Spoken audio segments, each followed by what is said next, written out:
Bonjour les amis! Aujourd'hui, je vais vous raconter une merveilleuse histoire qui se déroule au cœur de la plus belle forêt du monde. C'est l'histoire de Léo, un petit singe très spécial.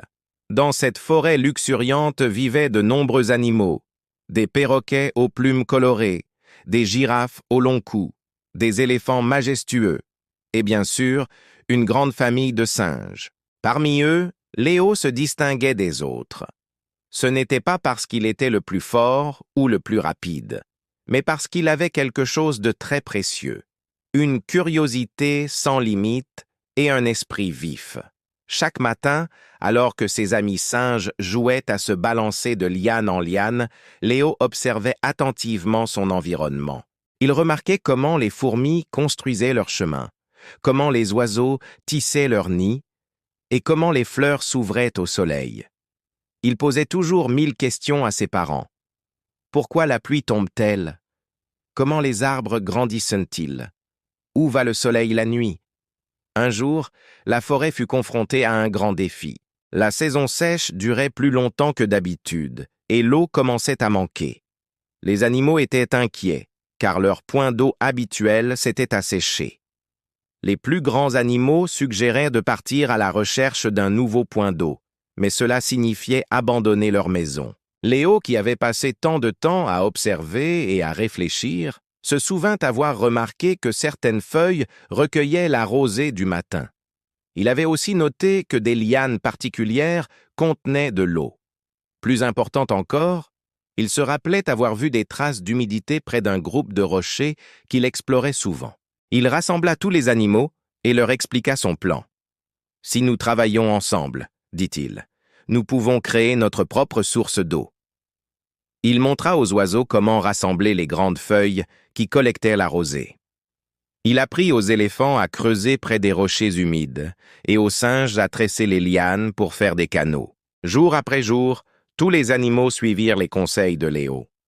Les perroquets surveillaient le ciel pour prévenir de la pluie. Les girafes utilisaient leur hauteur pour attraper les feuilles les plus hautes, et même les petites fourmis participaient en creusant des petits canaux. Après une semaine de travail acharné, leur effort fut récompensé. Ils avaient créé un système ingénieux qui collectait et stockait l'eau de plusieurs sources, la rosée du matin, l'eau des lianes, et même une petite source souterraine qu'ils avaient découverte en creusant. La nouvelle se répandit dans toute la forêt.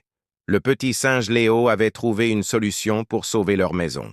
Les animaux étaient impressionnés non pas par sa force physique, mais par sa capacité à observer, à réfléchir et à résoudre les problèmes.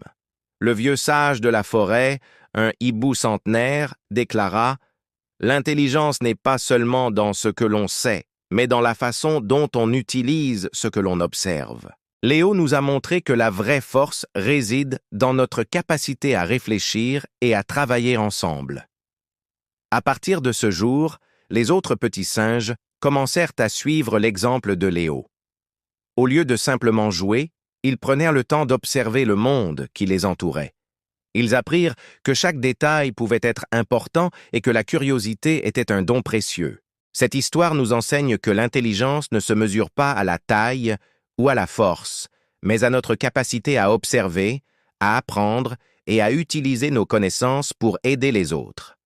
Léo est devenu le singe le plus intelligent de la forêt, non pas en apprenant dans des livres, mais en gardant ses yeux et son esprit grands ouverts. Chers amis, j'espère que cette histoire vous a plu et qu'elle vous inspirera à être curieux comme Léo.